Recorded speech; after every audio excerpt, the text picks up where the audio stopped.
Hey, what's up, y'all? Welcome back to the Top Flight Pod. You know what it is. You know what we're here to do. We're back in studio today. Beautiful Austin, Texas. I'm with the boys. We got B here to my left. We got Primo controlling everything on the ones and twos. Wearing Jordan 4s, if I'm not mistaken. My boy fresh. Loving the Jeez, fit. bro, My the boy three. fresh. Loving the fit. Loving the fit. I Appreciate must it, say. Bali will be back soon. He is out of town. Always something. Always boy something. But stays he's currently out of town. But no, gentlemen, welcome to the show. B, how are you doing? I'm doing pretty good. It was a good weekend. Thanksgiving weekend. Been a little long break, but we're finally to Sunday. It's been a long Thanksgiving break. Been a long one for real. Since when have you been off? It's Thursday. Wednesday lunch or Thursday? Wednesday lunch. Wednesday lunch. We worked through lunch and left at 12:30. Okay, I left at Yeah. 11:30. 11, an hour. But I was there at 6. Oh, okay, I was there at 7. But, 4 days off. Good little, Thanksgiving time. And we're ready to get back to it tomorrow. But, hey, we're here to talk some footy, to talk some roster. We're excited. Excited to be here. You were at Haymaker this morning? I went to Haymaker. How was that? Oh, it was packed. It By was yourself? full. Yes. Solo dolo. Yeah, I was there. Okay. Haymaker. The reason why is because I didn't have the streaming to watch it for some reason. I had Fubo, and I was like, It's not showing. I couldn't find it. So I wasn't gonna risk it. Yeah, Plus, yeah. such a big game. You gotta watch it with. You gotta watch it with the Blues, brother. The Plus- Austin Blues. Shout out to Austin Blues at Haymaker. That was great. It was great. It's a good weekend, bro. It was good. It's good. It's been some good time off. It was a good Thanksgiving break. Yeah. The food was great, I must say. Everything was fantastic. And we got some Austin FC news to definitely talk about. But Primo, how are you doing, mate? Other than the fit, how is the man? I'm doing good, man. I'm doing good. I'm trying to watch this Real Madrid game. Real Madrid's playing right now. Yes. Importing- What's importing the image. score? 0-0. Okay. 0-0 right now. Yeah, I got Need the win. Girona. Girona. Need the win, by the way. Girona down bad right now. Girona. Yeah, I remember you were talking about that. 0-0. But yeah, it's been good. Good Thanksgiving, long weekend. I'm still off till Tuesday. What? I'll go back too. I'm off tomorrow, so I don't go back till Tuesday. Must be nice. But Must be nice. but yeah, just enjoying the vacation and ready to get into some. How some many Austin houses did FC. you have to visit?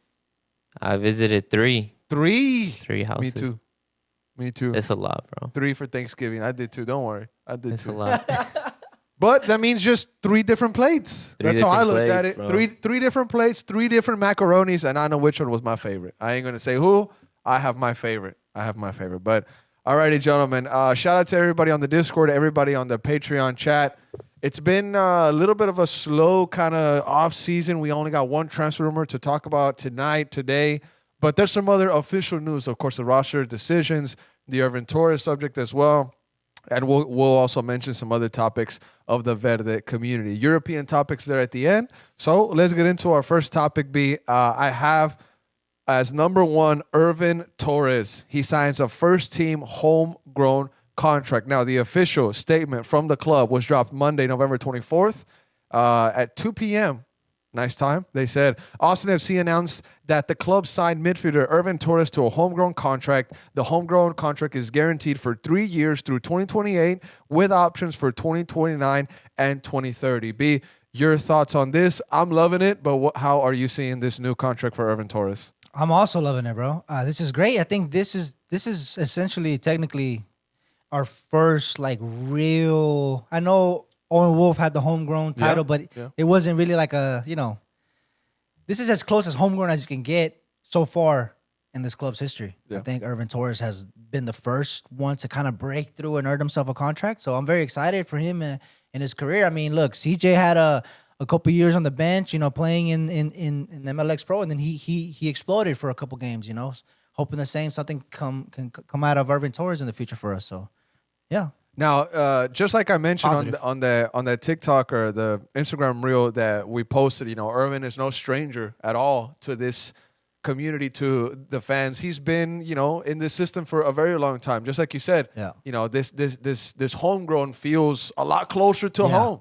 Shout out to Owen Wolf and everything, just like you just mentioned right now. But Ervin, born in Laredo, Texas, definitely getting closer here to the capital of Texas, here in Austin, Texas. Now, he's had some moments with the MLS Next Pro team, Austin FC too, right? Of course, he's had his time with the academy building up. I was about to ask. He played for the academy, right? He played for the academy since he was 12 years old. He joined the U14s. He said on an interview that he had that they discovered him at a tournament How old is he right in now? San Antonio. That's where that's where they found him, and then they called him, said, "Hey, come to the team," and he came So through. he's been with the academy since he's 12. since the beginning of the club. Since he's 12, yeah, since 2020. He's a real homegrown. He's a real homegrown. He's a real homegrown, born in Laredo, Texas. So Some this might is the say first- 956. This goes as the first major contract to a young player that's coming up through the ranks at the club. 100%. So, and he also did his time with Austin FC too. Like I mentioned, 53 MLS Next Pro appearances, 46 of those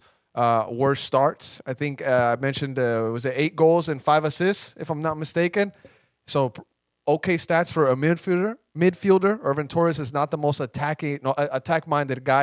I feel like he's had more of a center mid defensive role, but he's shown that he has that capability to have, number one, long range shots, but also number two, he's able to feed a lot of his teammates to get into positions where they can score goals. And on top of that, I see desire in his game. I see 100%. the ability to roll up his sleeves and just put in the work. And I want to add some kind of behind the scenes stuff here, not to mention too much, but before Brett Utley departed, I mean, he's probably still here in Austin. I don't know if he already left, maybe back where he's from, but we had a small goodbye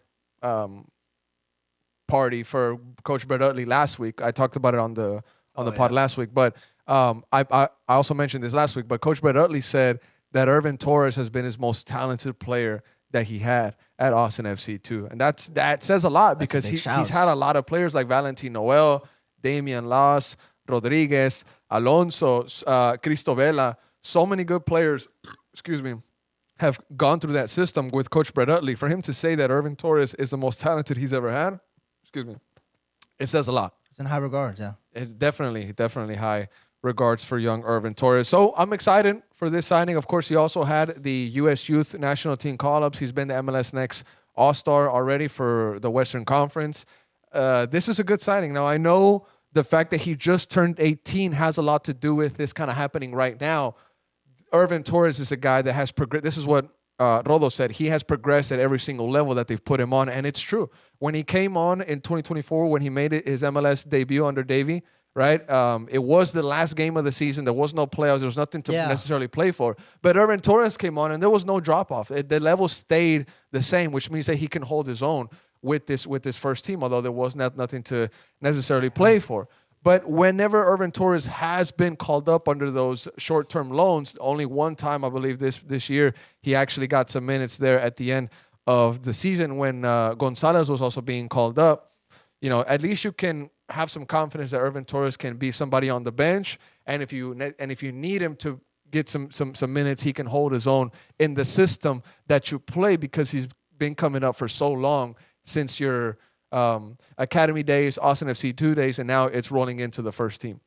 So doesn't necessarily guarantee first team minutes, just like I mentioned, but it is a positive step for Ervin Torres to, I guess, excel into the player that he wants to become and things like that. Anything else you want to add, B? No, I mean, don't even be surprised if he slides down to help MLS Next here and there, maybe. And that's the thing, that the first team contract, it doesn't necessarily guarantee first team minutes, like I mentioned, right?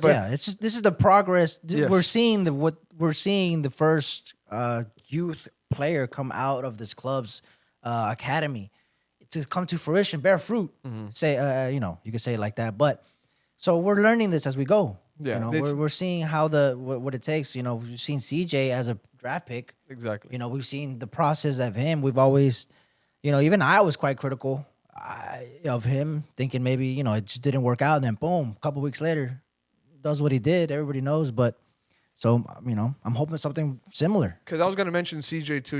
He was an MLS Next Pro player, and then out of nowhere, he just started becoming part of the first team roster. Yeah. First team roster. Of course, a lot of had to do with Brandon Vasquez getting injured, right, and needing Rubio to now take over a lot of minutes, and then somebody had to occupy that kind of bench role to come off to give some kind of spark to the team, and then CJ kind of slotted himself by scoring such important goals against SKC, against Minnesota, and then the assist against Seattle to Mirto. He kind of just inserted himself in that, right? So now Ervin Torres has that opportunity. The first kind of chance he's going to get is going to be in the Coachella Valley, which is preseason tournament. Yeah. Anybody can go off in that preseason tournament and not get any kind of minutes. Like Jimmy. Jimmy went off last year. He didn't get any kind of minutes.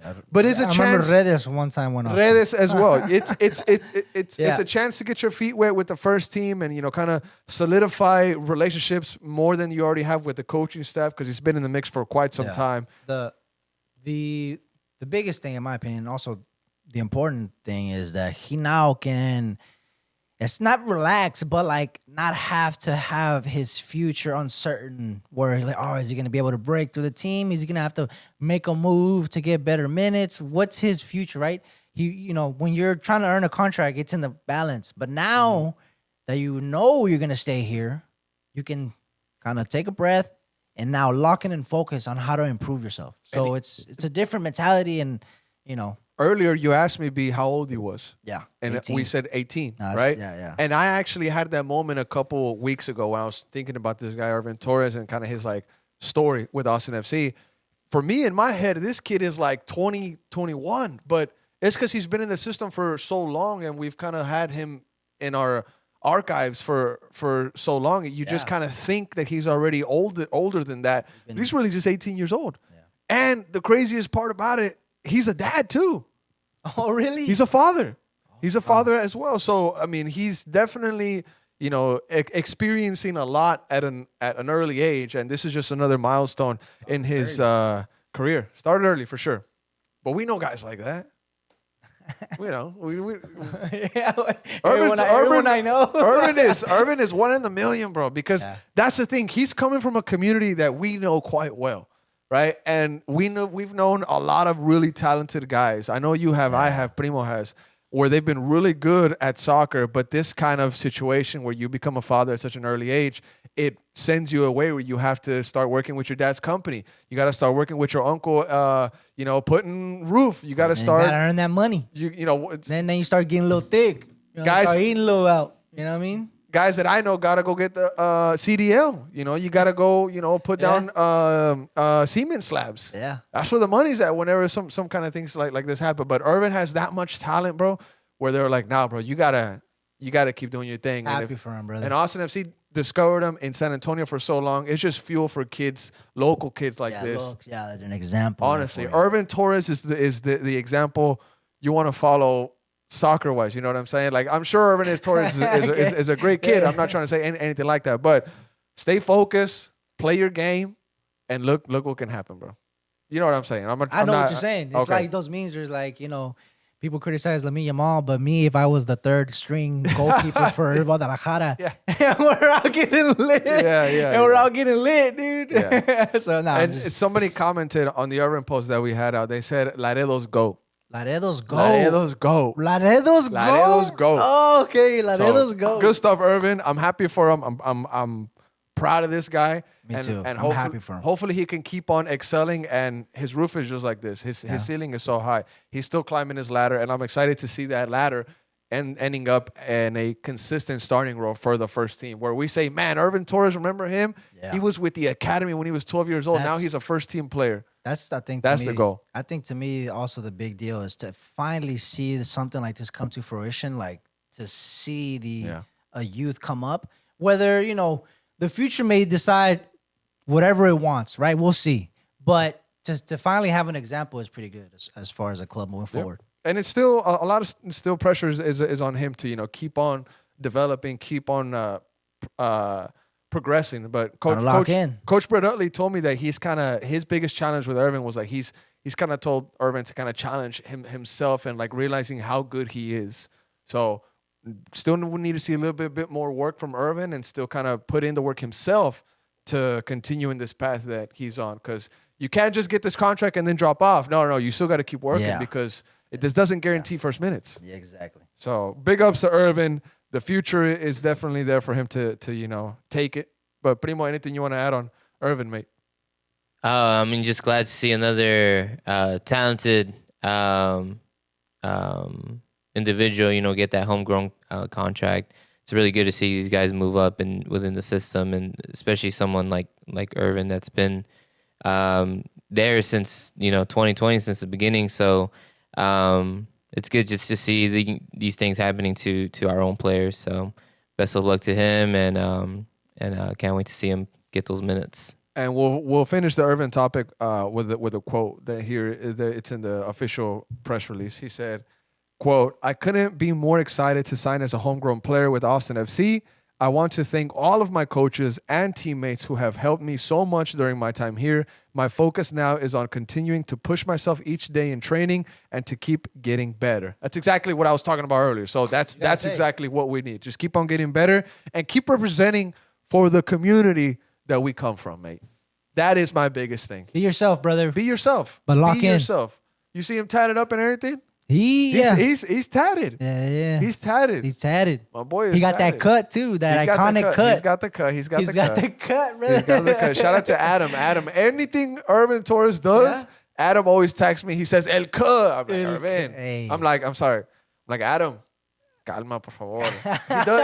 He does have the cut, though. He does have the You cut. got it on. I like it. It's kind of like I trademark. like it too. It's like trademark at this I point. embrace it, brother. It's trademark at this point. I had it. No, Don't go. No, you never had it. No. I remember we tried to grow mullets. Or no, you weren't a part of it. I don't think I was a part of it. When we first started WTV, remember we all started. Remember I Primo grew a remember mullet. that. Primo had a mullet. Primo, we grew. had a Me and mullet. Primo grew mullets, and Donald and someone else. I forgot. I don't know. Anyways. All righty. Next topic that we have here, Primo. What do we have next? The roster decisions? We got the roster decisions. All righty, mate. Well, let's get into the Next. roster decisions. That was another big topic of news that hit the Verde community, mate. A lot of these things we kind of knew they were coming, but there was some bits of pieces that were in this press release that I was honestly surprised by, and we'll kind of get to them here as we go through this next segment. So I think the first thing that we could start off with is the people that were declined.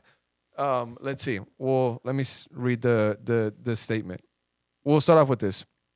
This is the official statement. It says, Austin FC announced the club's decisions on the 2026 contract options of several players, placing the current Austin FC roster for the 2026 season at 24 contracted players.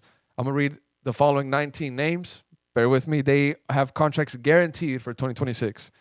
Biru, Bukari, Burton, Dessler, Djordjevic, Dubersarski, CJ, Gallagher, Kolmanich, Las, Hader, Savovic, Stuver, Svatok, Taylor, Ervin Torres, which we just mentioned, Uzuni, Vasquez, and Owen Wolf. Guaranteed for 2026, gentlemen. Cool? Taylor and Haddad need to. Taylor and Haddad stick They need out to for move sure. on. Now, we can start off with the players that they have declined the options of, and that is Julio Cascante, who we kind of talked about. That was the first no-brainer. It was the first one. The next one, Jimmy Farcarlin, spent a lot of time with Austin FC too. His option was declined, but he confirmed on our We're Austin TV mic after the final home match of Austin FC 2 that he was leaving Austin FC. So we've been knowing that. Yeah. That's no news. And then the last one is Diego Rubio. Now that one is the one that kind of hit the fan base pretty hard. We talked about him before. B, you said that you're going to see his time here as positive. I think so. Diego Rubio. So we'll start off with the official news that those three players are gone from Austin FC. You think that that's a good decision? Yeah, the only one is like, I wouldn't mind Diego Rubio, but it's also kind of makes sense, complete sense. So, yeah, I mean, it's just normal. It's what we expected. Yep. And Jimmy is just, that's a case of, unfortunately, it just didn't work out for the MLS, for Austin didn't FC work too. out. It just didn't work out. It didn't work out, honestly. It just didn't work out. We all wanted it to. Jimmy time, we all wanted it to see. Jimmy time, remember? We all wanted to see this at the first team level, but it just didn't work out. That's what it is. At the end of the day, it just didn't work out. Julio Cascante, I'm wondering if he were to have stuck, if his option would have been picked up, if it was a Brendan Hindsight situation where there was something in there that triggered it, if certain metrics were, met, Yeah. or if he was on less wages. What he was earning was a big factor, a huge reason why his option couldn't have been picked up. It was just evident. It was coming. It was all over the wall. He was making big money. He was making big money, and in MLS, it's just very difficult to have that. And he was a TAM player. That's a very important spot to bring somebody to your roster that can contribute in the offensive, in an offensive way. And Cascante was, I know folks are going to say, oh, he wasn't anything for Austin FC. I think he had good moments for Austin FC.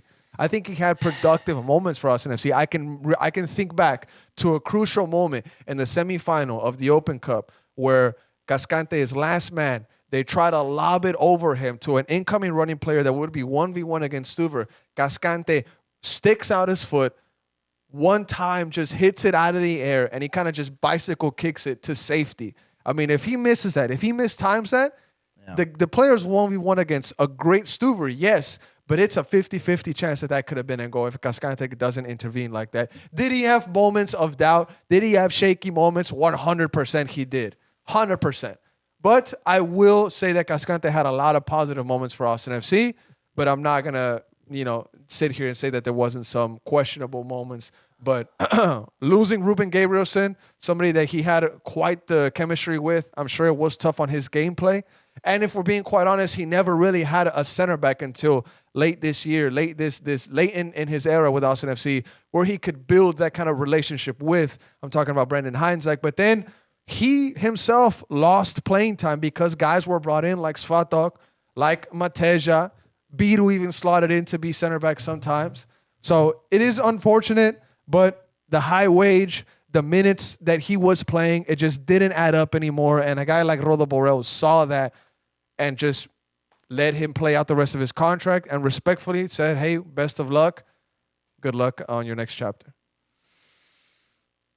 It was a no-brainer, bro. It was a no-brainer decision. And then, if I'm being completely honest, how I said, I look back at Rubio's time, quite fondly. I'm going to be honest, bro. I'm not going to be feeling the same with Julio, bro. I think he's had good moments, especially next to Gabrielson. That kind of says a lot. Being good moments was in the beginning of the season with next to Gabrielson. Center backs come in pairs sometimes. Center backs come in pairs, and you're making good points. He never really had a partner, hardly ever, since coming here.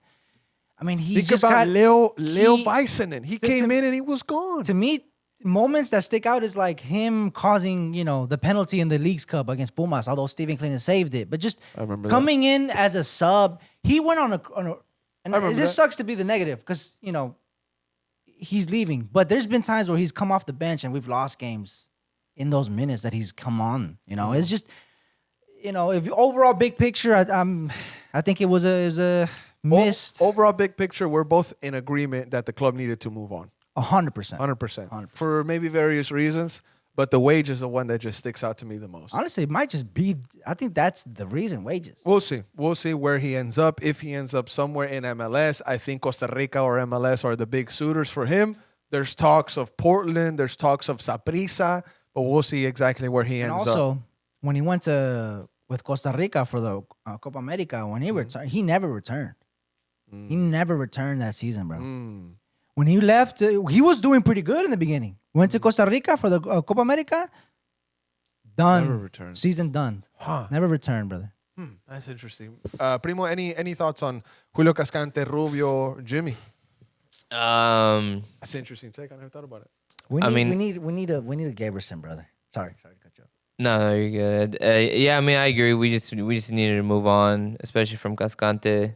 The whole contract situation was just, I think, the main topic, the elephant in the room. It's just something you couldn't avoid, and I think that had a lot to do with his departure. But I don't think it's a huge blow. I think we can definitely sign better guys. I think that's probably what the focus is going to be this season. It's maybe reinforcing that back line.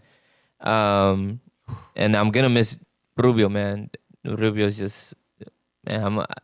It sucks to see him leave. So hopefully he continues on somewhere else. And then for Jimmy, it's just didn't work out. Like you guys mentioned, didn't work out. And maybe he goes to a team. He's a good player. I think he's an international player. We all know. I think he's a good player. So international goal. I think he just needs to find that place where he's gonna get the minutes. He needs to find a home. Yeah, he needs to find a home. Cascante, 853,000 guaranteed compensation. Diego Rubio, 208, and he was on supplemental. Jimmy Farcarlin, 80,000 is what Austin FC ended up cutting off. Now, I think the defense will still be in good shape, gentlemen. I think Mateja, Brandon Heinzek, Alexander Svatok, I think that's a good core. It's a new core. Now this is a new era, right? No more. That's the last Reina stain. Julio was the Not last stain, but like who was era. the last CB? Julio was the last CB from that era. Yeah. He's gone now. So this is definitely a new mindset of defending, a new way of seeing the system, and I'm here for it. And I'm excited to see what guys come in, and we'll talk about John Bell after this roster talk. Now, the next thing that I wanted to talk about is the new contract. Ilie Sanchez gets a new deal. I think this is pretty important to talk about because, excuse me, Ilie Sanchez is a guy that I think maybe 30% or 40% of the fan base wanted to see out, but 70%, 60% of the fan base wanted to definitely keep him around for Austin FC at least one more year, or at least for his option to be picked up. The option wasn't necessarily picked up. He signs a new deal. This is a new contract. So what we talked about on the podcast recently was I was saying that I would be very okay with Ilie Sanchez staying if there was a new contract that was signed, bringing him down on a lower wage. I think he got a lot of criticism from a sector of the fan base because of the wage that he was on. Is that what happened? I think a lot of people. Yeah, that's what happened. He got a 1 new year. deal. He got With the option for a second. it says it right there. It says Ilie Sanchez got a new deal through the end of 2026 with an option for 2027. Yeah, so a year plus a year. A year plus 1 year maybe plus, an year. it's 1+1, which is good. Yeah. Those are the kind of deals that I like. Sometimes it's 1+2, sometimes Plus- it's 2+1, but it keeps the player hungry. And also we know what we can get from Ilie. We're not. Yes. He's not going to be the. Exactly. Now you know what you can get, but my whole thing is no disrespect to the player, but you can't be one of the top 6 earners if you're not Gonna be a not contribution even on the offense the like that. minutes. Yeah, exactly. That's what I'm saying. So I would be more than fine with Ilie Sanchez sticking around, but take the pressure off of him of being some of the highest earners at the club, because then fans aren't looking at him in a way, well, he earns this amount of money. Why isn't he You scoring think he's like, this amount yes, of take goals? the pressure? I mean, he did sign a new one, but There is a new deal on the table. Yeah. That's what he signed. But I think if he takes 400 grand, 500 grand, I think there will be less attention from the fan base. Four. Okay, maybe not. Maybe the word is not Because pressure. he was on 660, right? Something like that. The word is not pressure. It's attention. There wouldn't be enough attention from the fan base. Attention, yeah. Because whenever we release the numbers of what they were earning, a lot of folks were commenting about him. It matters, bro. It matters. It So matters. that's what I'm saying. It's attention, it's pressure, it's unnecessary noise around the player. You take that away from him a little bit, and Ilie has to recognize as well. Yeah. He time Plus- goes on, you earn less. What's the one thing that fans love the most? A player choosing to stay at the club and taking less wages. It's like a dedication. It's like a thing. You know what I mean? It's like a Ilie was making Respects. 600. He was making 600 close. Yeah. 600 close guaranteed compensation in 2025. His contributions, maybe you can justify it. He got the assist in the US Open Cup final. I'm a big Ilie stan myself. I think he brings a lot to the team in leadership and he brings a lot things probably like that. in the locker room as well. But with the new deal, I would be surprised if it is if it is not less money, is what I'm saying. Yeah. 400, 500, What if it it's has more? to be less. What if it's more? If it's more, I'd be very disappointed. I'd be very disappointed with Austin FC. But if it has to be around 400, 500 is what I'm trying to say. And he's still going to give you around 1,200 minutes in MLS, around there, maybe 1,000 minutes in MLS. And I think that's still good from Ilie Sanchez. But I'm not going to expect him to be this guy off the rip. Now we know. Starting 11, Now we know, shooting brother. from range. No, I want him to be Now we know. now with this new deal, I want him to be a rotational piece. I want him to be somebody maybe coming off the bench or playing Maybe those to US ice Open Cup games, games. ice ice games, move the ball around. Come in, put calm onto the pitch. Yes. That's exactly who I want him to be now. Yeah. Okay, and I need other guys with this new to also step up.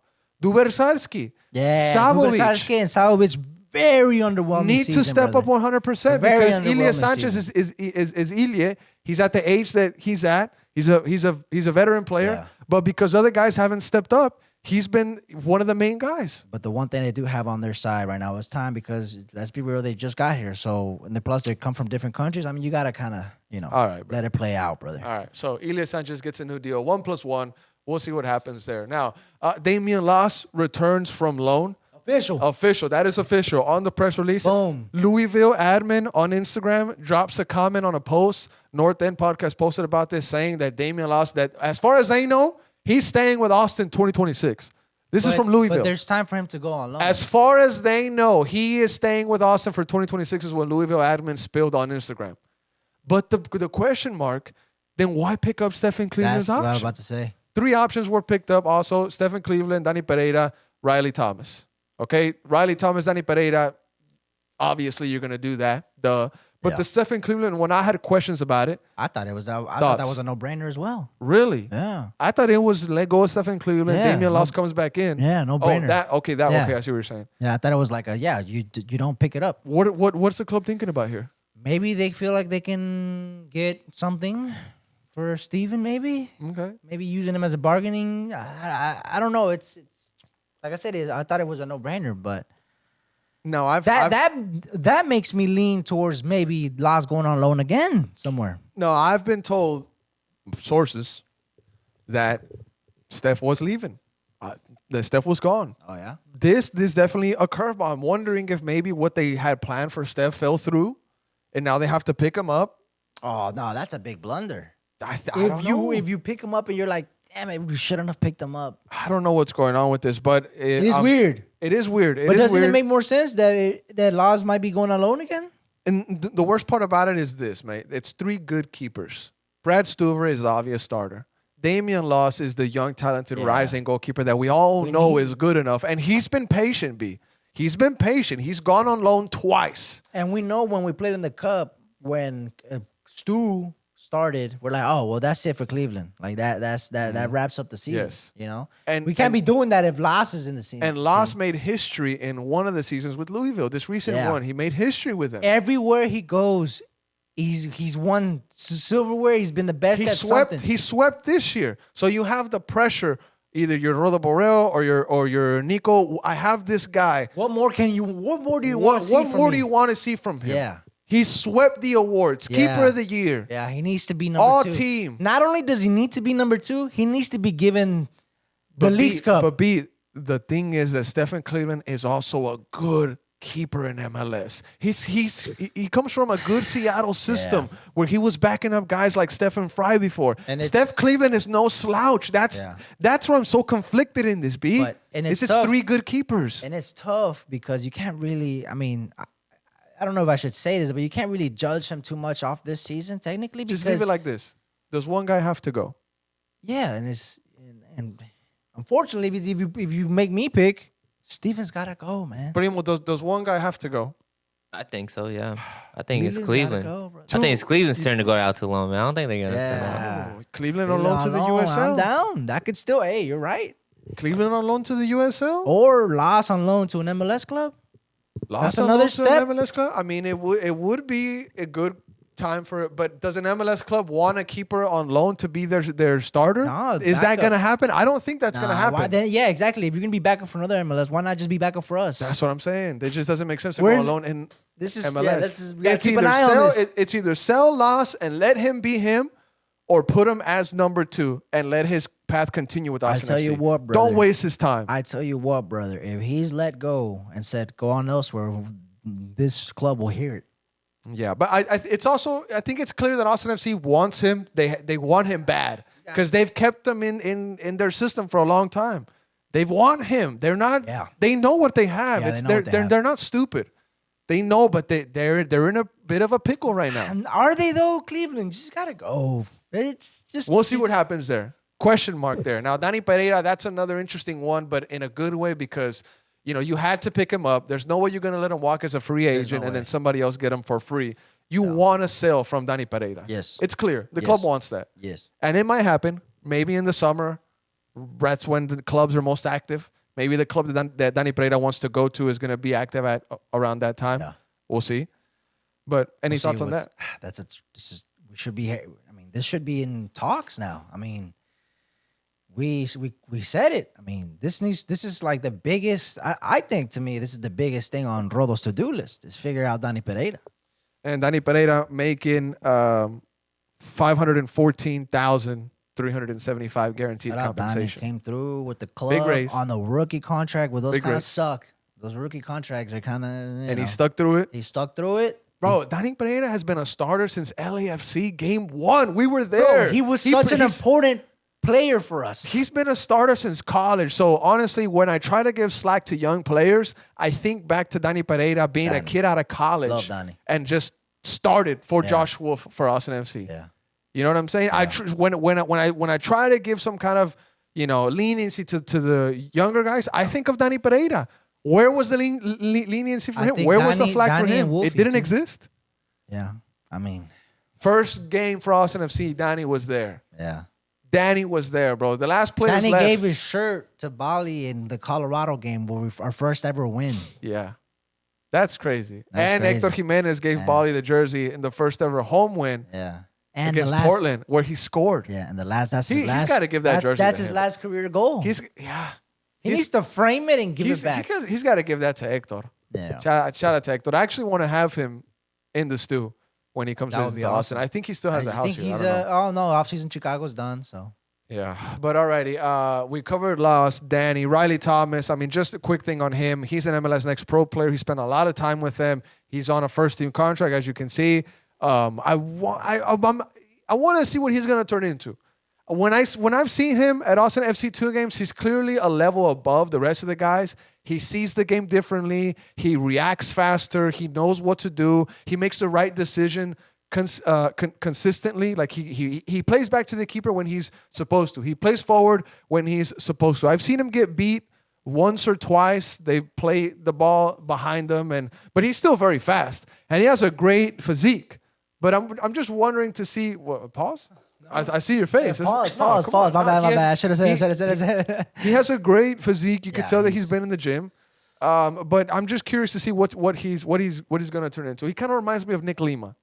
Oh, okay. He kind of reminds me of Nick Lima. But for Austin FC 2, I clearly can see that he's a level above everybody else defensively, and he goes forward when he's supposed to. He plays back when he's supposed to. So no complaints. I'm just curious to see where this is going to play out. Riley Thomas. Anything else on this roster release that we haven't covered? That's it. I think we're good. That's all of them. Okay. Oh, Brendan Heinzike. His option was automatically triggered because of performance-based metrics were met, meaning he either played a certain more amount of than minutes, certain amount of minutes or clean sheets, clean maybe? sheets, something. But he did something this It's year probably minutes. that automatically triggered it. Yeah. I'm so okay with this. Yeah, it was another no-brainer. These are the kind of triggers that need to be in contracts. They're either good, stuff like more than 30 games or more than 28 games or the amount of minutes or, decent amount of tackles. Appearances, you could just be whatever. I don't know about tackles. That's kind of crazy. No, but that's wild. that's man. wild. But the first ones that I mentioned, and I also want to think back. There was an interview that Brendan Heinzike did where he mentioned that there was other offers with more money that he had on the table, and he chose less money, but the program at Austin FC. He chose the system at Austin Plus, FC. I'm sure he took a gander at the facilities. It was like, whoa. And B, also, this is a good city to raise a family. He's a family man. He has one daughter. I think she's like 4, 5, 6 years old. He has a wife, beautiful family. You could tell they love Austin, and Austin loves them. I think this is a great thing that the roster decision announcement had in there. And I'm excited to see Brandon Heinzike in 2026. By the way, birthday today. Happy birthday, Brandon Heinzike. Happy birthday. So I'm happy with this. What do you think about Brandon Heinzike Yeah, staying? I'm very happy. He's been solid for this. I mean, he's had his moments. Everyone does. But I think he's been pretty good. A bargain, too. I mean, he's not like a crazy earner either. Yeah, no, Brandon Heinzike, I have it here, actually. I think he's like on 200, but I mean, plus it's always like we always kind of bring. He's this on up. He's on 325. I've had people tell me that, you always bring up the money, but I don't know. To me, I think it's just part of the game. 100%, mate. Come on, it has to be. It has Yeah. to be. It has to be talked about. Are you kidding me? Yeah. It has to be. Now, Primo, what did you think about Brandon Heinzike? Great. I think he's doing good. He's been a good player for us so far. I don't see him getting any less minutes than what he did last season. So, very positive so far for Brendan Heinzike. We'll end with some stats for Brendan Heinzike. He played 2,762 minutes for Austin FC. That's looks like the most out of anybody. No, actually, Brad Stuver had 3,060. Makes sense. Dude, don't count though. Makes sense. He had 300 more minutes than Heinzike. But clearances, check this out. Huge difference between Heinzike and everybody else. 71. That's probably what the contract clearances. 71 clearances. Heinzike. The second best was Fatok at 41. 30 more clearances then the Ukrainian center back, and then you had Guilherme Vito at 34, Mikkel Dessler at 24. So clearly Heinz like a different level of center back for Austin FC. He had 18 fouls this year for Austin FC, but hey, you just gotta appreciate what he's done. At 31 games played for Austin FC, I think this was a great trigger that Austin FC executed, but it was automatic. So out of I'm sure that they out would've of all done the triggered contracts, we got one that worked out. I also said that Out of like 12 or something. I also said that this would be good if it has a raise. If there's a raise for Heinzike, I'm down. Down. If he's at 325, give him 4. Give him 4. Give him 400,000. Primo down for 4. I'll put in 10. 350. I'll put in 10. I'll put in 10. I'll put in 10. Put in 10. I'll put in 10. But alrighty, gentlemen. Next topic other than the Russia decisions. That's what they were this year. So far, Austin FC has 24 players on roster for 2026, and there's still some holes to plug in. You got to fill in This is just the first step, brother. It's the first step. Fill in Cascante's presence, the gap that he leaves back. Jimmy Farcarlin's pace, and Rubio's personality, and what he gave you in the attack. He had a good finish. He had a good shot. He had flair. He had a good pass. He had a good vision, but he was a veteran, and I think there was conversations about maybe his injury late in the season that contributed to them being like, Well, sorry, you know bro. what, dude? Because he got injured late. Yeah, but that is true. That is very true. We needed him. But I he think gave that us one last gift, and that's playoffs. That goal against Seattle. Yeah, you're right. Fair. Yeah. So shouts to him. What was the next topic, Primo? After the roster decisions? After The rumor. roster The rumor. decisions. Oh, the rumor, yeah. Oh, yes. Alrighty, now Bell. pull up the rumor John Bell. that we have here to talk about. Now, we're not going to spend too much time on it because we have a Patreon podcast on this out for our Patreon members. You can go ahead and check it out. With Rave Green. I reached out to my boy Cheyenne from Rave Green TV. Shout out Cheyenne. Cheyenne. Perfect person to talk about John Shout Bell. out Cheyenne, yeah. Honest, to the point, not going to BS about anything at all. And he pretty much said, honestly, it's kind of like an F player. I mean, he's depth. He's consistently not injured. He's always going to be available there. And we were looking at the MLSPA numbers, only getting paid $135,000 in 2025. I mean, Rodo must be looking at that wage and thinking, "Come over here, mate. I'll give you like this. I'll give you 200." Believe it. Rodo is probably drinking juice or drinking like a Mate. No, Rodo, I don't think he's drinking mate. He's probably drinking like a beer. Beer. While Hawaiian. while his assistant was looking at his scouting report for John Bell, and they said, Rodo, he earns 135. How much? 135? Tráemelo. I don't know. That's what I'm thinking of. But the tweet says, Primo, you can go to the next slide of that post. The tweet comes out from journalist and insider from Seattle, Nico Moreno. On Twitter, he says, the Sounders declined club options of Leo Burney, Jacob Castro, Ryan Kent, and Travian Sosa. Additionally, Jonathan Bell, Stephen Fry, João Paulo, and Paul Rothrock are out of contract and can enter free agency. As I mentioned on Soccer Down Here, John Bell is in talks with Austin FC. Now he's left-footed. Man, Seattle dropping everybody. Everybody. Full rebuild Seattle. Oh, yeah. But he's left-footed. He's a center back that can play left back. He's born in the United States from Maryland, so he won't occupy an international roster spot. He plays for Jamaica, the international team. He has a couple call-ups. I think he has 3. He was drafted by the San Jose Earthquakes in the second round, 38th overall pick in 2020. And he gets paid $135 according to the 2025 MLSPA, mate. He played 25 games in 2025. He played just over about 1,600 minutes. No goals, no assists. He's a defensive player. But very interesting, B. He played in every single game at the Club World Cup at Seattle, for Seattle, picking up 206 minutes. Well, it doesn't get more elite than that. What are your thoughts on this? It's checking all the boxes, brother. To me, why not? Let's get it. Just sign it. Come on, bring him in. Okay. I'm down. Have more depth in the center back position. I'm down. I can play left back too. You know how we would, Galler has to fill some spots here and there, maybe he can step in and do some of that as well. So No, I'm not gonna lie to you. I mean, I've had no real clue on who Mr. Jonathan Bell was on my radar. I know that he plays for Seattle, but I went back and I looked at some of the footage. Trying to see some of the highlights. There's not that much. They didn't do much in the Club World Cup.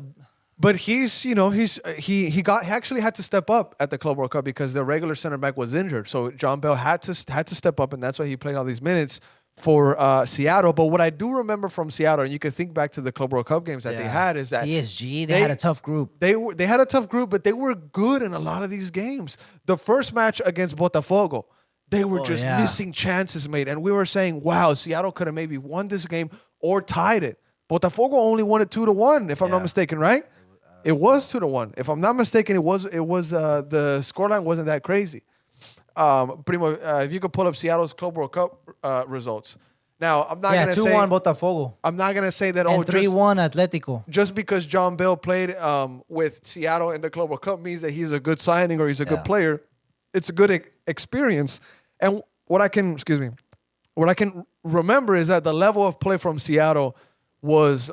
It was like, okay. Am I tripping to say it's quite impressive that they lost only 2-0 to PSG? Is that too low? Is that too crazy? We finished the Club World Cup saying that Seattle was the best MLS side.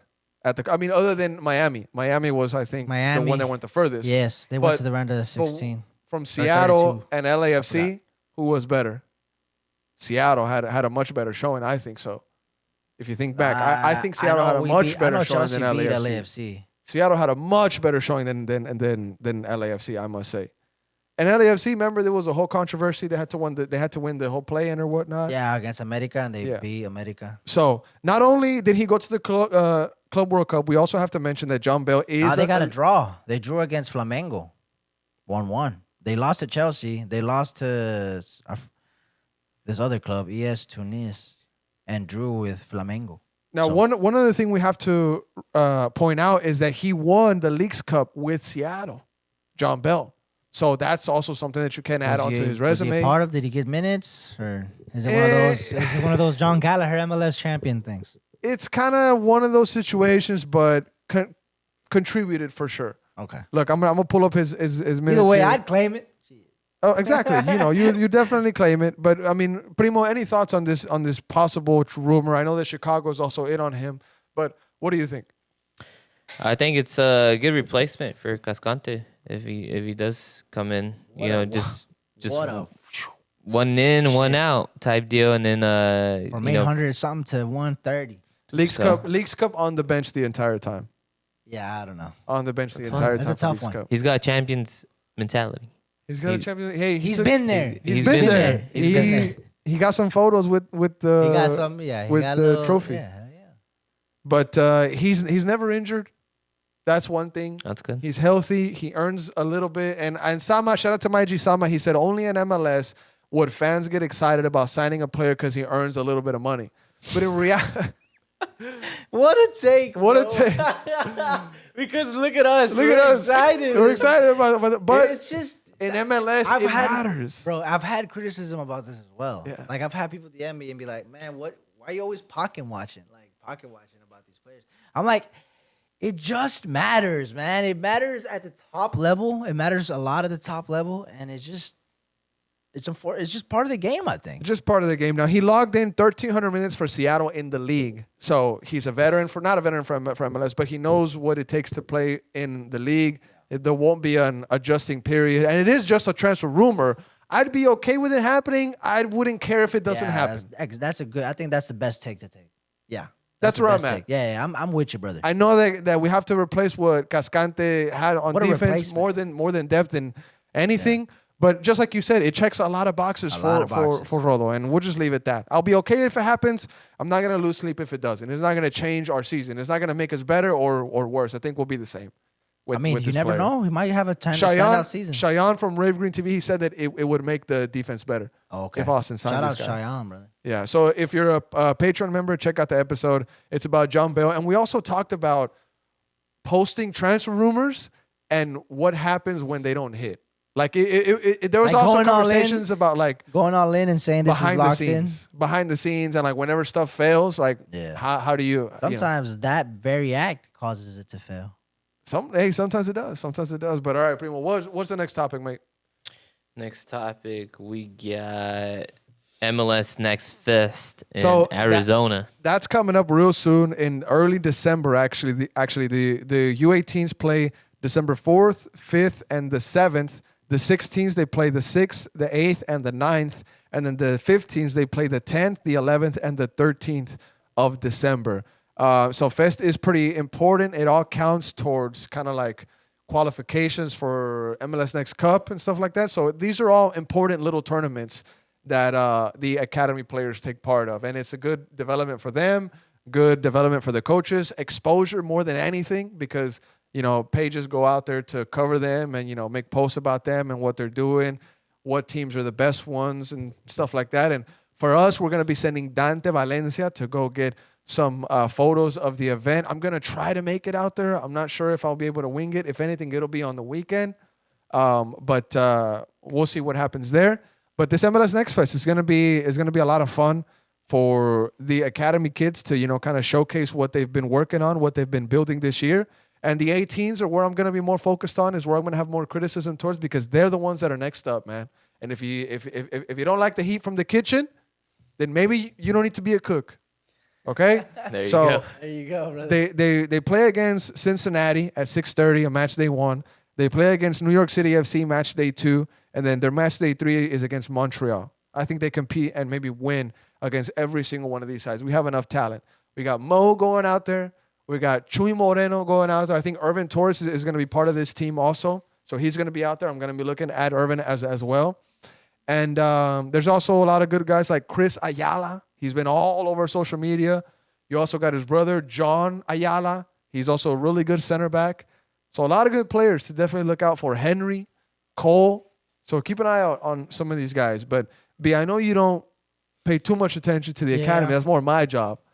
But I mean, it's a good moment for them to showcase talent. yeah. I mean, when you want to talk about the academy, you got to picture yourself in these kids' shoes. I mean, could you imagine something like this, a tournament at the age 14, 15, 16, 17? I mean, It should have it's you a focused. dream. Should have you locked in. It's a dream. So Yeah. I'm very glad that this happens all the time. Now, the U16s, they're the U15s from last year under Coach Marco. They're a really good group. They're a really good side. And I'm going to be very interested to see how they do against Minnesota, Chicago, and New York City FC when they play them on the 6th, 8th, and 9th. And then the U15s, it's a good group. That obviously was the U14s last year. They got some really talented kids in there. For the graphic, we use Martez Bird. He's a really good player. They play St. Louis, Philadelphia Union, and Cincinnati, who was, I think they were, no, St. Louis was the one that was filled in. I think their original opponent got switched up. So best of luck to all age groups going out there. Best of luck to the coaches. Use this as, training for what's coming, because coaches are also training at this stage too, B. You know what I'm saying? Yeah. Most recently, we were talking about the new Austin FC2 coach that was the U16 coach. All this is good. The more showcase 100%. exposure, the more of this is good. It's Yeah. good for the So sport. good luck to Dante, who we're going to be sending out there. Get some good pictures. Get some My boy, coverage stay as much as you working. My can. boy, stay cooking. There's And also then other Ra-Ra there's also other games that we're going to send him out to cover. Like I think there's a big Inter Miami game that we're going to be checking out. So there's we going to be talked about it when the schedule dropped. That April game is No, I'm massive. saying at Fest Miami. Oh. There's a lot of other young teams that we're going to be checking out as well, just to get coverage of everything out there. But alrighty, next topic, Primo. What we got? We got some European chat. Oh, okay, we're at the European. Okay, so we're at the before European segment. before we make the change, any last words on Austin FC? It's transfer time, brother. It's all this talk, the words, the X accounts, the tweets, all that. Yeah. It's buzzing. Seems like everybody's on vacation. Players are back home. Usuni looks like he got the key to the city, to freaking wherever he's from, Berat in Albania. Albania. He took a photo, I think, with the mayor. And I know it made it to the photo made it to the Discord chat, and people thought he was leaving teams. I was like, calma, he's getting the key to the city. He's just giving the jersey. I think it was like a mayor or like the governor. He's or very loved in Albania. loved in Albania, brother. Very loved. Visited his old school. Oh yeah. You know what I'm saying? I love seeing stuff like that. Me too. Bro. I love it. seeing, and people were saying he needs to do that here in Austin. Imagine Osuni going to burn it. Burn it, minute? Nah, he Osuni got no going to business burn it. going there. He got no business going. Let's take him. He should. Let's take He him to should the hood. Inspire the youth by that. Let's take Usuni Plus, to it the is hood. different from when we went there. Let's take Usuni to the hood. I don't know, man. Let's show him burn it. If his brother can come along. Let's show him burn. Let's show him burn it. What's his brother? I see Usuni. I don't think he has. I don't think he has a passport. Damn. Let's show him burn it. Let's show him Pierce. Brownie. Let's show him Brownie. Yeah. Let's play a little street ball in Brownie. Let's show him Dobie. Dobie don't even. It don't even exist. It's locked down right now. I think so. Let's take him to the trenches, though. Remember they beat us in the final, brother? Yeah, that was a tough one. I think that's a Patreon episode. That's a tough one, brother. I think that's like a 30-minute conversation. Yeah, that's a tough one. I didn't even get to play. What are you talking about? You got to play. I didn't get to play. I was defending guys with hickeys on their neck with beards. In 8th grade. With beards. In 8th grade. And deep voices. In 8th grade. And hickeys on their neck. In 8th grade. Calling me the N-word. No, come on. Calling me slurs. Yeah, that existed. 100%. And I was like, what's going on? That's Dobie versus Burnett in the district final. Grown ass dudes. That's Dobie versus Burnett. It doesn't get worse than that. But, it doesn't get worse. It doesn't get worse than that. Hey, shout out Placid, who was MVP. He was as a goalkeeper. But he ate 6 goals, so whatever. You should have put me in. Hey, yo, what's going on here? You should have put me in, coach. What's going on here? You should have put me in, coach. Oh. I definitely would have got scored on 6 times. He ate 6. That is that, yeah. I get it, bro. He was off that day. Un Olímpico scored on us. That's embarrassing. That's embarrassing. Un Olímpico scored on us, brother. I'll tell you what, wouldn't have happened to me. I'll tell you that. It wouldn't happen to me. Wouldn't happen to me, brother. But all right. Anything else on Austin, Primo? You good, Primo? I'm good. I think I'm just excited to see Austin and see you back, man. Before we move to Europe, we want to touch up on the MLS Cup Final. Let's talk about the MLS Cup Final is set, bro. Let's start with MLS. I had them on here, but I didn't have them this early. Oh, okay. Let's talk about the MLS. The Western Conference champions are set. Vancouver won. Congratulations. Big ups to them. They defeated the great San Diego. I knew San Diego's bubble was going to burst at one point. It always happens. Chucky wanted to burst it himself. It always happens, bro. St. Louis had it. Austin FC had it. Yeah. Charlotte had it. It always happens. They were talking about San Diego was going to sit down, bro. You had your great first year. Oh. You had your great first year. You had your stadium filled up. You had people tattoo the logo. Sit down, San Diego. It's okay. You had a phenomenal year. First time here is like first time year. Fact. Okay. Oh, you had your Cinderella year. Awesome. Cool. Wow. Take a seat, buddy. Run it back. Let's see if you can run it back. Take a seat, buddy. Come on. I'm happy for them, but I knew the bubble was gonna burst. I thought it was gonna happen earlier. I really did. Yeah, Chucky thought he did it himself. I mean, the whole dilemma with him. I mean, I know he scored, right? But big ups to them. They're out though. Vancouver, such a good side. Dominated. Such a good side. You know, dominated LAFC. I mean, I know they almost lost it, but it went down to the line. But still, this is a worthy finalist right here. Worthy finalist. And it's not because of Mueller. No, and it's not. It's not because of Mueller. It's not. Honestly, he's been kind of underwhelming a little bit. A little bit, but I mean, that's a good team. And you know who's shining?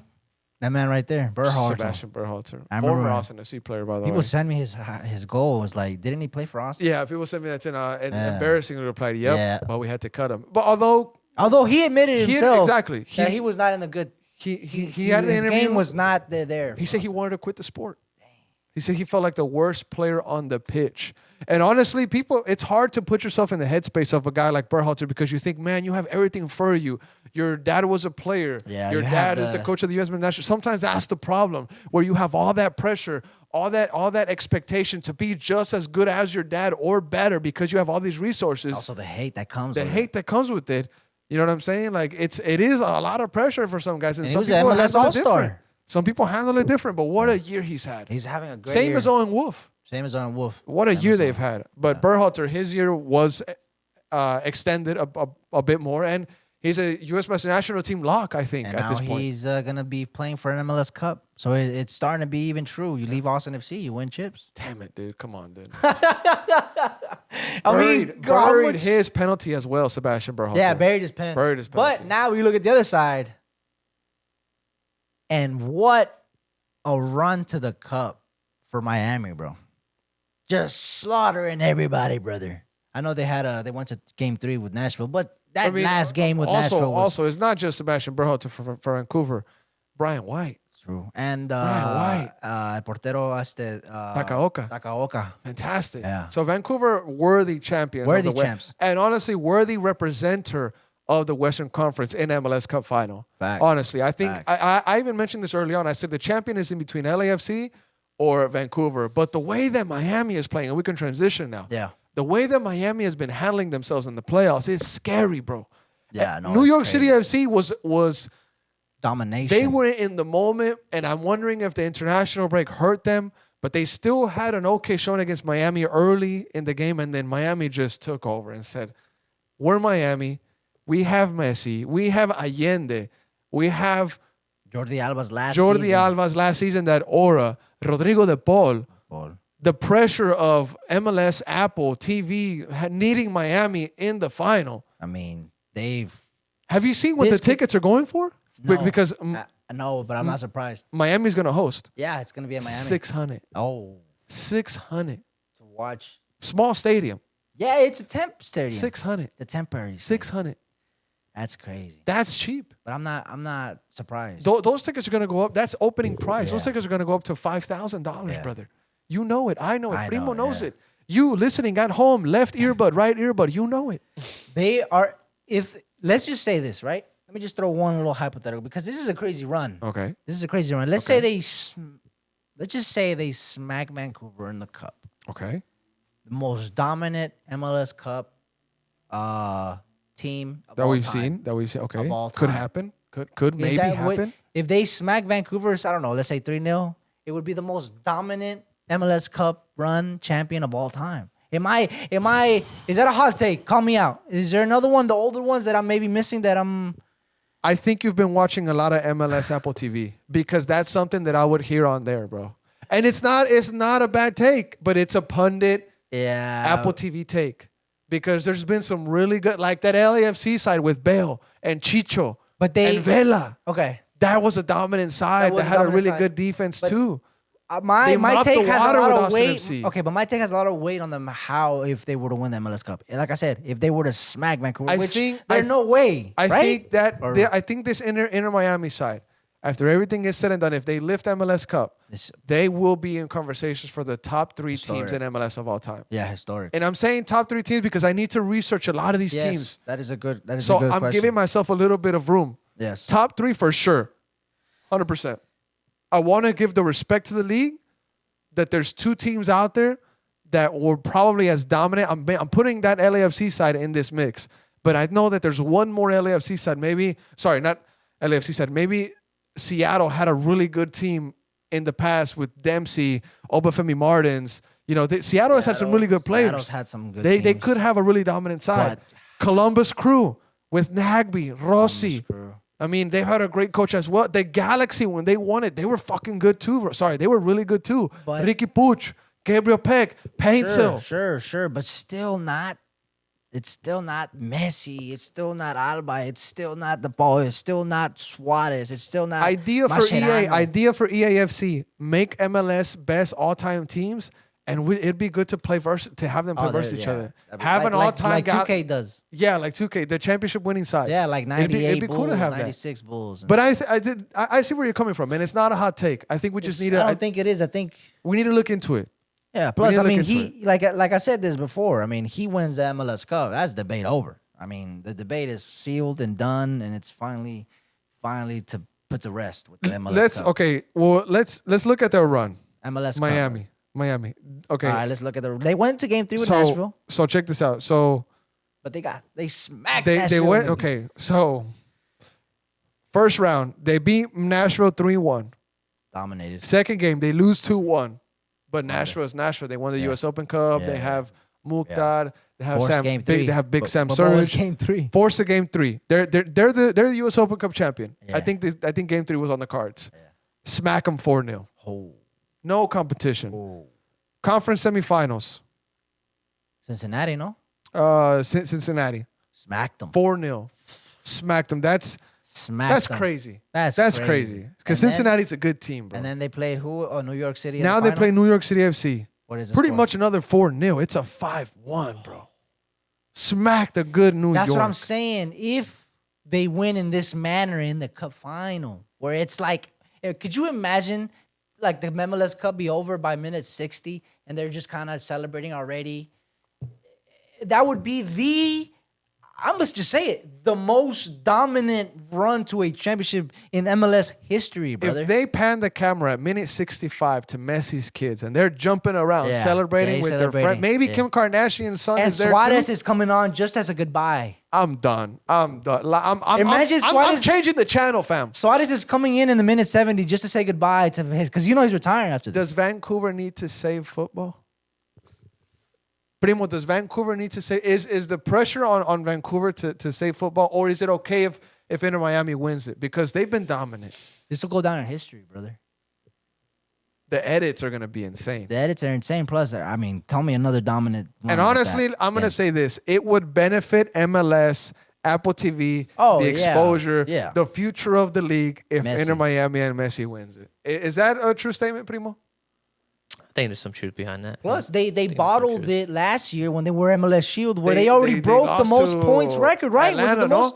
Atlanta Guzan had a great fucking Casillas performance. If they lose, it's terrible for MLS. Nobody talks about nobody. It's amazing. If Inter Miami lose, Oh, it's terrible no, it's for terrible, MLS. it's terrible, Nobody it's will talk about a Vancouver MLS championship except the MLS sickos. Nobody will really talk about. Remember that year where Messi didn't win. And even though Mueller is there, they will get some content out of it still. I think it's like still win-win for the MLS studios because you get content out of Mueller. There's still like a storyline there. It's a matchup. But if it'll be just like, oh, okay, let's run the Mueller story, guys, because we can't run the Messi storyline. Yeah, they've been itching for one. Yep. You know they were devastated when they got out on Atlanta. Yeah.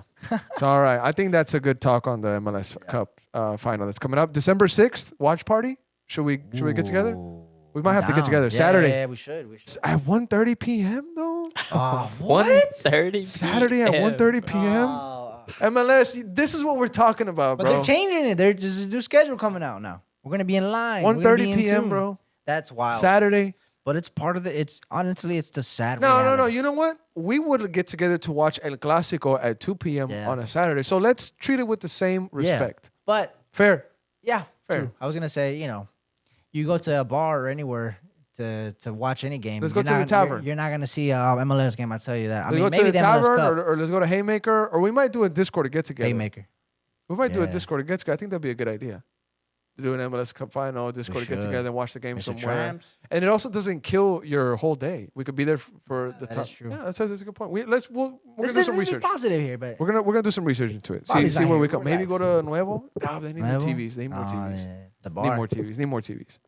Alrighty. Let's get into Europe now. Good chat on the MLS final and what's coming up there. First game I wanted to get into is obviously the biggest one that happened. The biggest game so far this season. Biggest probably in the last month and that's the biggest game so far of the season. in Europe altogether. I agree. I agree. This could have decided the Premier League. Yeah. It didn't though. I said it was 2 points dropped because Chelsea went down to 10 men. And I was disappointed in Arsenal. I disagree with you on that I was one. very Right off the disappointed. bat, Let me go off. Yeah, I was very disappointed in Arsenal because they've done very good against Tottenham. They've done very good against other top sides. They've really been doing what they haven't done in previous years, which is do the freaking job in big games against top 6 sides to really lead this title charge. They can't get the job done against 10-man Chelsea, and Chelsea was going at them. It's not like Chelsea was sitting back. No. Sin miedo. Chelsea went at it and it's something that Chelsea hasn't done before. Men. Chelsea hasn't done this before. Chelsea goes down to 10 men and they take somebody big out and they put in like a defender and they go. Maresca has that one big blunder against United. I didn't really get that vibe. I felt like Chelsea went at it. They were the dominant side, just like you were saying, B. They had chances. And I think it's 2-point drops for Arsenal because they had the advantage, right? And Arsenal is good enough to beat Chelsea 11v11. That's the thing. They got Mika Marino. They got Saka. They got all these big players. And they couldn't get the job done against 10-men Chelsea. Yes, they were at home. Yes, they were at the Bridge. It's a tough side to go to. This is a well-coached team. But they were down to 10 men. They don't have Cole Palmer. Your first place in the EPL. Show it. Show it. Instead, Chelsea is able to do what they wanted against you, and Chelsea is the winner of this game, even though they both took points. I think this is 2 points dropped from Chelsea. I think this is a hard-fought 1 point rescue mission from Arsenal, brother. I think, you know what? Rasol aside, bro, I'm glad the performance tells you so much more, bro. And I'm going to lean on the performance. The performance shows that Chelsea were the dominant team here, brother. The first 38 minutes, Chelsea were the dominant side in this game. The red card, we come out and go ahead. 1-0, we're up, we're winning. You know, we conceded, but still we held it down, and I think a point is the end up fair result, but still, I think I'm very proud of this team. I'm very proud of our performance. We can go at it with it. I was praising Arsenal before this game. They're coming off beating Bayern Munich, who are on a crazy historic run. Yeah. They beat them. Not only beat them, it was 3-1, mate. So this is Arsenal's no joke this season. As much as I hate to say it, I'm gonna admit it. I'm gonna be fair. Arsenal is a legit team, and we went at it with them, brother. So my two big takeaways from this game, well, not two big takeaways, but two things that I was obviously looking at is number one, the red card, Caicedo. Just silly tackle. Deserved. I don't want to say disgusting because he's not a disgusting player. I think he's dirty. He's just tush push rough. You know, he's just tough love. If anybody would take him on, see, we had this conversation before the pod, and actually, it's a great moment to bring it up. Ricardinho, on the Discord chat, he dropped a take. He said, Moises Caicedo would not start for PSG. He would not start for Luis Enrique. I told you that. Your reaction to this was that Luis Enrique would love to have Moises Caicedo in his team. I mean, I think, look, it's if you want to zone in and look at this tackle and judge him based on this tackle, then I'm with you. This is a bad tackle. This is a very bad tackle, and cheeky from him acting like he was, really injured. He was just trying to ice the situation, but. That's a little cheeky move. You know how when you accidentally, you fucked up, you're gonna, So if you want to isolate that situation, I'm with it. This is a 3-game suspension. It's a hit.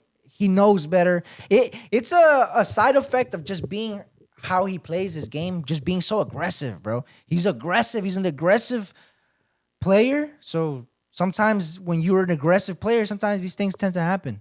And also this thing also goes to show the overall of the squad. This is our 7th red card in like 15 games. Yeah, I have it here. 7 red cards in 15 matches. Yeah, that Maresca goes to show he's gotten some himself.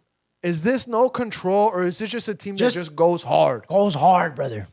I wouldn't be surprised if Maresca's telling him, "Don't worry about it." See, the thing is, I don't hate that. I mean, that's a crazy take for me to say at the end. I don't hate that stat. Yeah, I don't hate it because Chelsea is still able to get points. Yes. They're still able to get points. And it just shows that your team is passionate. Yes.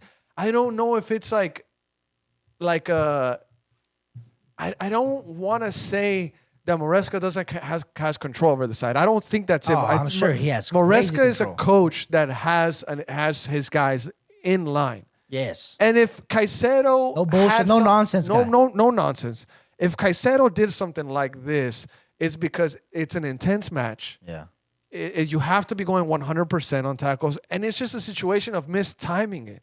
You know what I'm saying? I think it's just an unlucky moment for him. It's a side effect of his game. It's just exactly. Casemiro has done it and gotten away with it. Yeah. So I can't come on here and criticize it if I've benefited from it before. And unfortunately, when he gave him the yellow, I celebrated, but then it went to VAR, and I was like, it's something that I understand. But it's a tough game to do it in. Yeah. Because you're gonna get killed for it. And luckily, his team was able to hold on to 1 point. But was it clear who the better team was in the first 38 minutes before the red card? Chelsea dominated, and it's something I told you. I don't know if it's something mentally with Arsenal, but every time these two teams play, it seems like Arsenal is just scared of Chelsea. They've smacked us before, but with a different squad. They've smacked us around before during our bad times when we had the bad times with Mount, with Tammy Abraham, with the Lampard era. Form has a lot to do with it for sure. But when both of these teams have been in good shape, I feel like Chelsea has always gotten the best of them. Yeah. I feel like they have. And at least today, that was the storyline. And another thing that I wanted to point out is Esteval starting. he had a.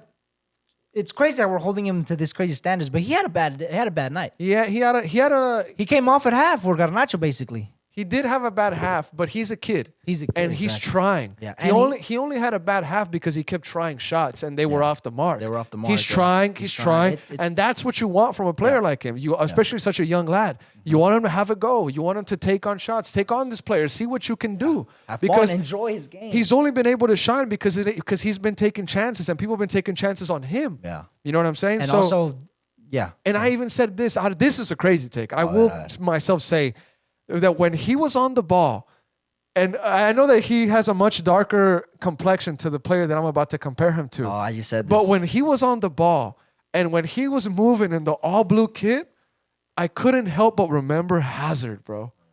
I couldn't help but think about Eden Hazard with Plus Chelsea. that how goal. special he was. Yeah. Plus that goal with Barca is a hazard goal, brother. I mean, the handles to sneak by a defender and then just blasting it through. Yeah.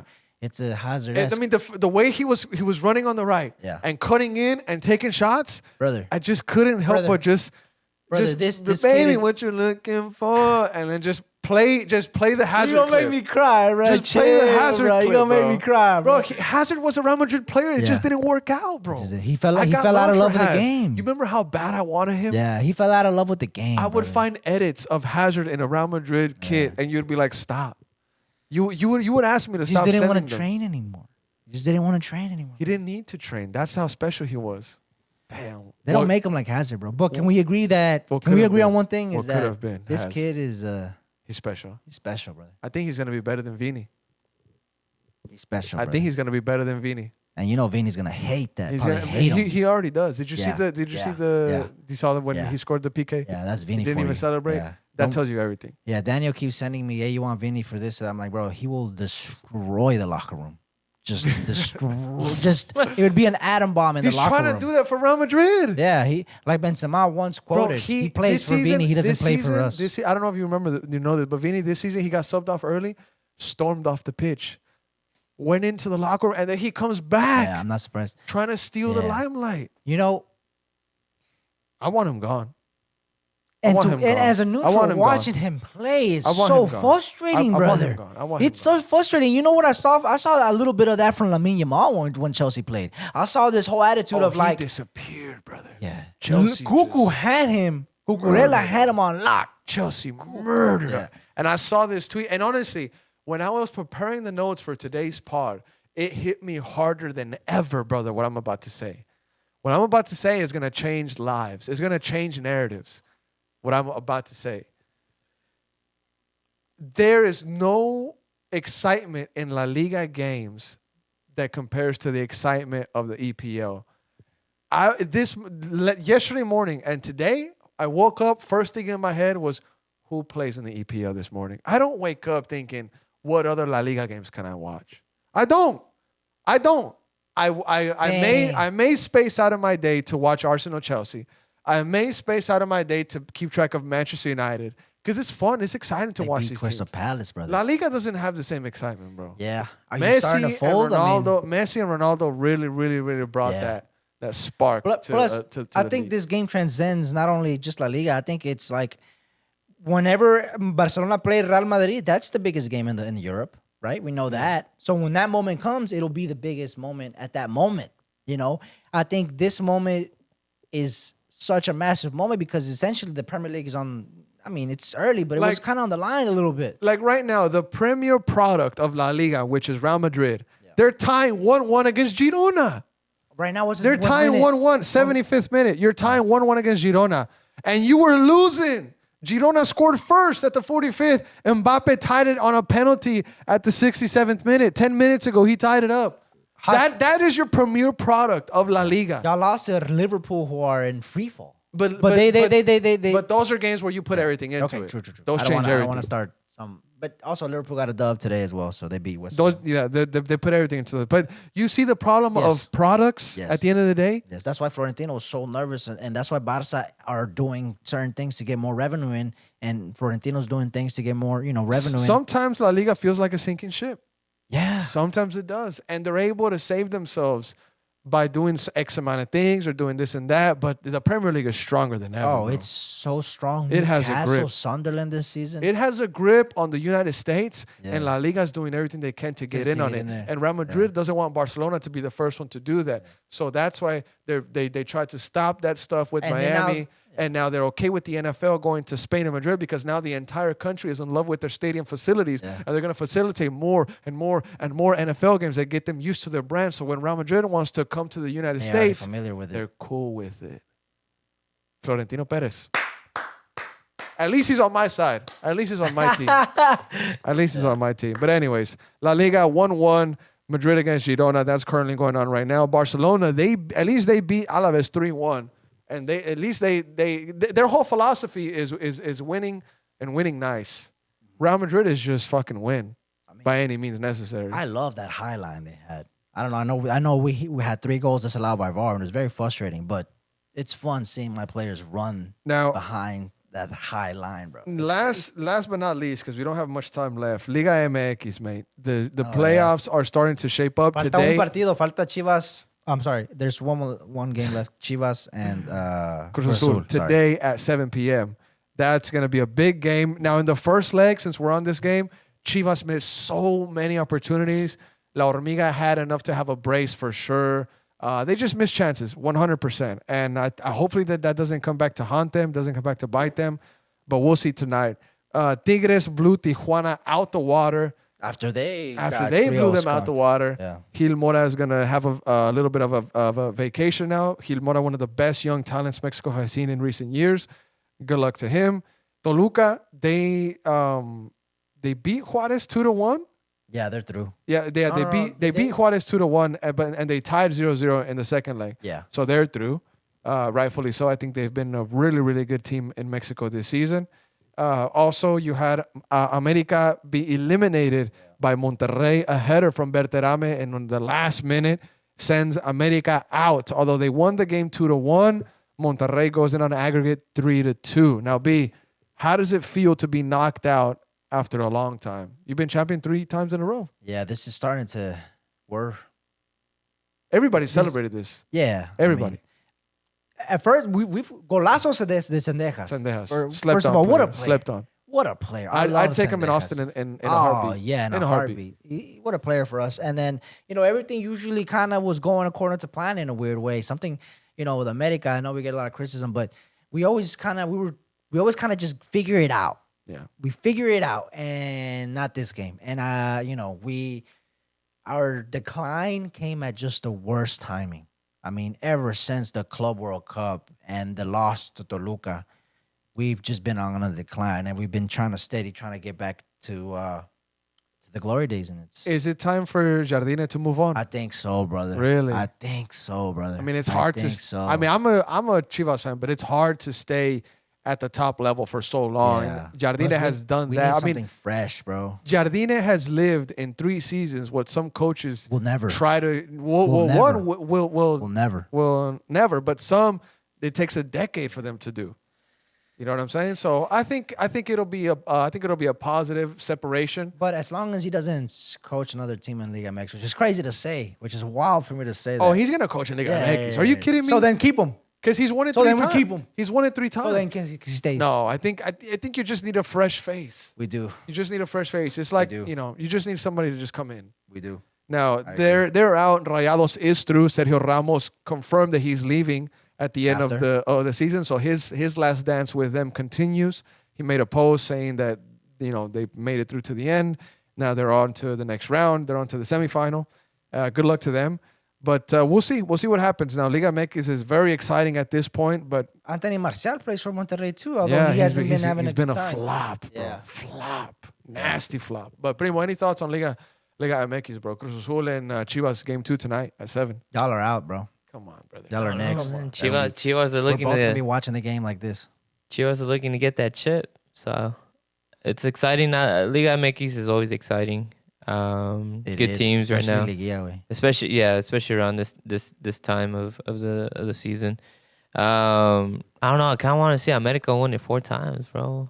I wanted to see them lift that 4th one. Bro, our collapse happened in the worst time. But I don't know. Out of the teams that are remaining, I don't know. Tigres won what 5-0 last night, I think. Yeah, they beat the Tigres are looking pretty good. Smithereens of Tijuana. So I'll put my money on Tigres Really?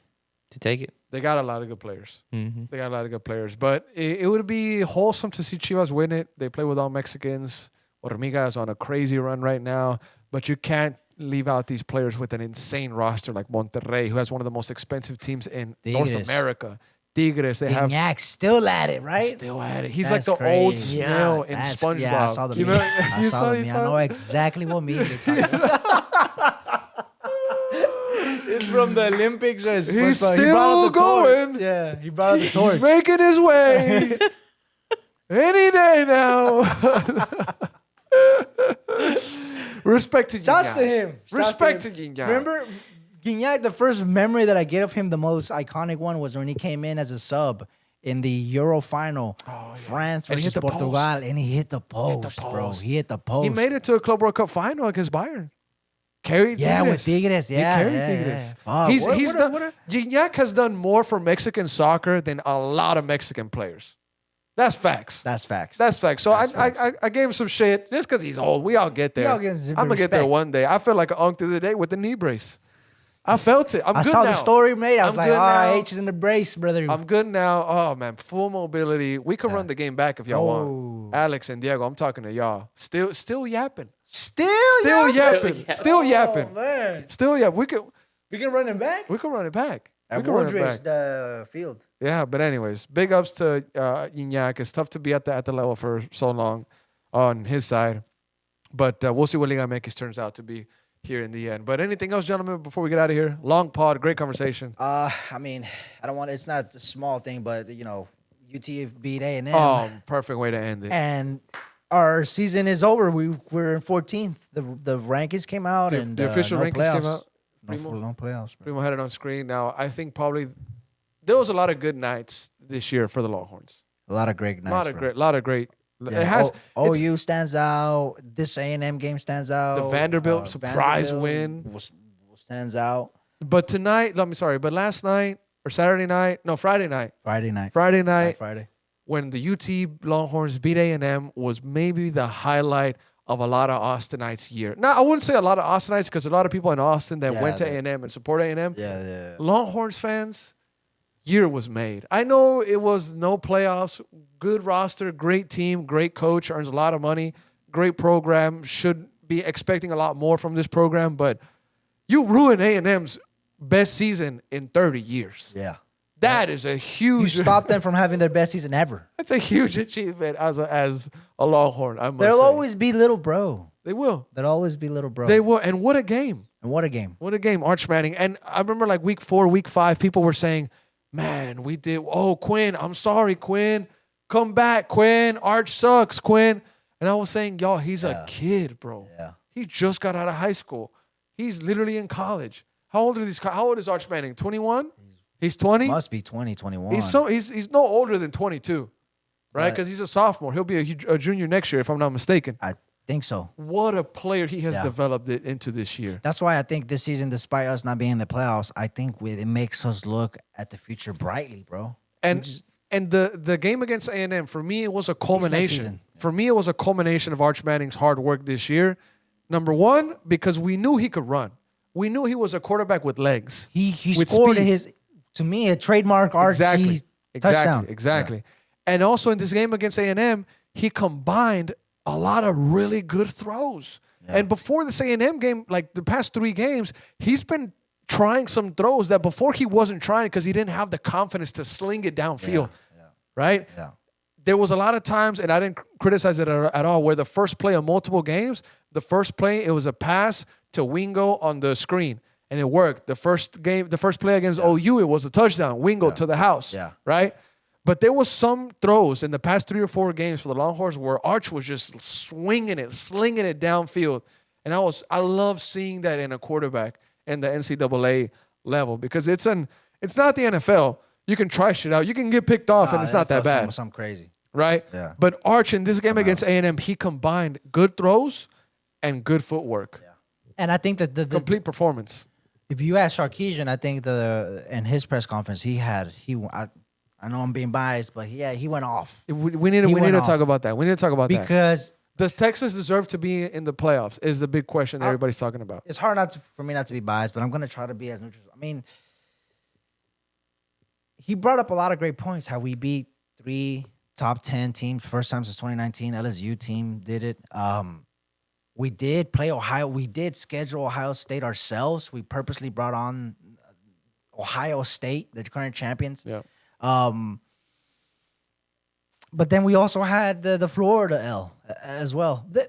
The big point, in my opinion, is what Sarkisian was saying is that then why would we want to schedule Ohio State next year, bro? Exactly. We already have them scheduled. So just for the benefit of the sponsors, the people that make money off of these athletes, off of the coaches, off of these big games, they want to benefit off the big games. Yeah. But what benefit is it to Texas to schedule them? If they lose, you're going to punish them like that. Exactly. But the other way, the big thing people are bringing up, being we got to be neutral about it too, is that this would set a big precedent in the SEC if you allow a 3-loss team in. Yeah. Then you have to do that for future 3-loss teams. You're going to start to consider 3L teams now making in the playoffs. And also, like, we got to look at our blunders as well, our blemishes, which is that Florida L. And then not only that, but Ohio State. Mississippi State going all the way to overtime in the game where we were getting crushed. We went straight up crazy mode in the fourth quarter. Arkansas scores 30-something on you? Yeah. And then Kentucky, our defense saving us on others. So we got to look at that. Those 3-game stretch, I think, did it for us. I think that's what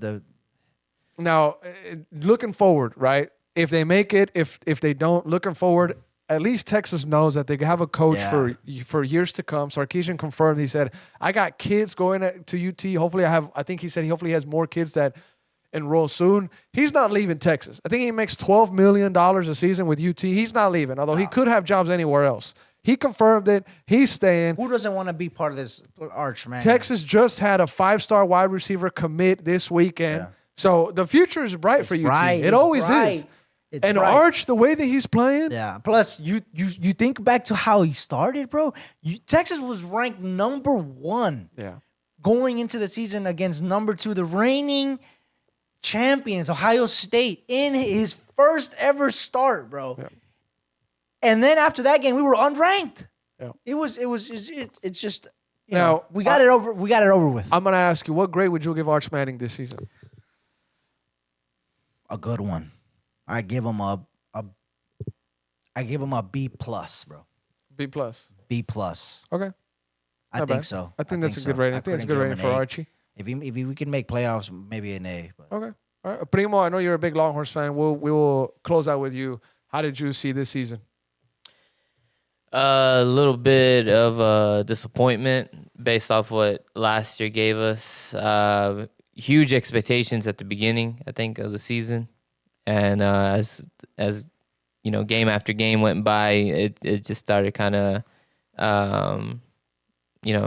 you start seeing the bigger picture. You know, they weren't that great this season, unfortunately. Arch Manning, I think, could have done better in some of those games that you mentioned, B. I forgot what game it was, where it's just like sack after sack. He was getting talked about like this guy is one of the greatest flops of all time. It was like people were saying that. The Athletic had a hit piece on him pretty much, bro. It was like the biggest flop in history or something crazy. And shout out to local sports media and anchor Ann Parker, which her name is Ann Parker. That's crazy. Her first name is Ann Parker.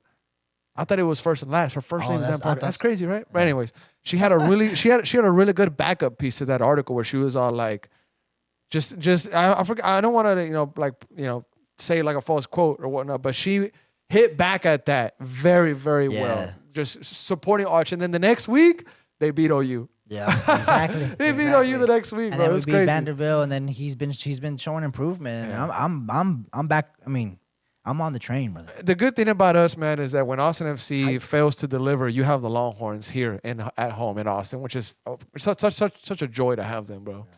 We should do more Longhorns content. We should. I mean, I love the team. I love the city. 100%. But all righty, gentlemen, we'll get out of here. Primo, thank you for everything you do. P, appreciate you being here, mate. We'll be back next week to talk about whatever happened. Shout out to Tyler Adams Bro. Oh, banger. Crazy goal in the Banger. EPO. I thought this was AI. Yeah. I didn't know he had this in his freaking locker, bro. But even bigger shout out to Sunderland coming back from 2-0 to win the game 3-2. Sunderland is Mexico's favorite team right now. And they're doing pretty good this season. So shout out to them, Sunderland. A lot of see that, bro. The EPO is just beautiful. We should go to England one day, bro. That's a dream, bro. Let's go. That's a dream. Let's go to England. I would. Stamford Bridge. We got to make that somehow. You've been to England, no? No, I haven't. No. Really? We can all go. I would I'm love down. to go. Let's look into it. Go to London. There's like 5 teams in London. Chelsea Premier League game. I'm gonna take a Like vest in Champions London, bro. I'm gonna take a vest. That boy gonna wear chain mail, chain link. They got problems. That boy gonna in wear London, night bro. armor, bro. They got problems in London. Anga. I don't want to Yeah, get that's true. poked. I don't want to get poked. In I all don't want to. seriousness. I don't want to be leaking. That's one of my toxic traits. I never do research to where I'm gonna go to. So I need if we go somewhere international, we gotta do research where we We stay. gotta do bro. research, bro. We gotta. I'm not trying to go into the wrong neighborhood internationally. No. I'm okay to do it domestically. Domestically. Not trying to go Not to the wrong neighborhood international. No. But alrighty. Have a good night, everybody. Be safe, and we'll see you soon. Ciao.